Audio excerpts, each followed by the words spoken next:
تبارك الذي بيده الملك وهو على كل شيء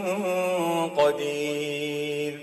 الذي خلق الموت والحياة ليبلوكم أيكم أحسن عملا وهو العزيز الغفور الذي خلق 7 سماوات طباقا ما ترى في خلق الرحمن من تفاوت فارجع البصر هل ترى من فطور ثم ارجع البصر كرتين ينقلب إليك البصر خاسئا وهو حسير ولقد زينا السماء الدنيا بمصابيح وجعلناها رجوما للشياطين وأعتدنا لهم عذاب السعير وللذين كفروا بربهم عذاب جهنم وبئس المصير إذا ألقوا فيها سمعوا لها شهيقا وهي تفور تكاد تميز من الغيظ كلما ألقي فيها فوج سألهم خزنتها ألم يأتكم نذير قالوا بلى قد جاءنا نذير فكذبنا وقلنا ما نزل الله من شيء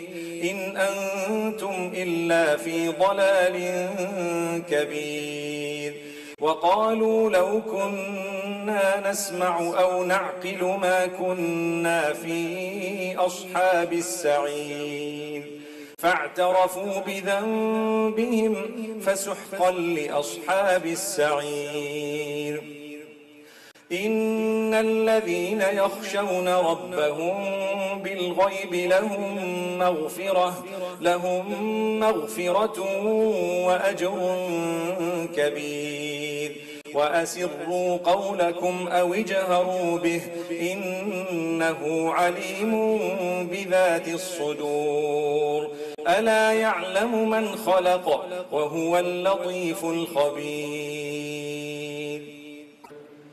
هو الذي جعل لكم الأرض ذلولا فامشوا في مناكبها وكلوا من رزقه وإليه النشور أأمنتم من في السماء أن يخسف بكم الأرض فإذا هي تمور أم أمنتم من في السماء أن يرسل عليكم حاصبا فستعلمون كيف نذير ولقد كذب الذين من قبلهم فكيف كان نكير أولم يروا إلى الطير فوقهم صافات ويقبضن ما يمسكهن إلا الرحمن إنه بكل شيء بصير أمن هذا الذي هو جند لكم ينصركم من دون الرحمن إن الكافرون إلا في غرور أمن هذا الذي يرزقكم إن أمسك رزقه بل لجوا في عتو ونفور أفمن يمشي مكبا على وجهه أهدى أمن يمشي سويا على صراط مستقيم قل هو الذي أنشأكم وجعل لكم السمع والأبصار والأفئدة قليلا ما تشكرون قل هو الذي ذرأكم في الأرض وإليه تحشرون ويقولون متى هذا الوعد إن كنتم صادقين قل إنما العلم عند الله وإنما أنا نذير مبين. فلما رأوه زلفة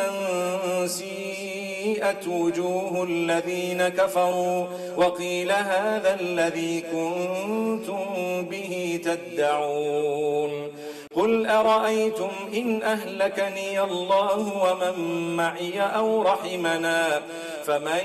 يجير الكافرين من عذاب أليم.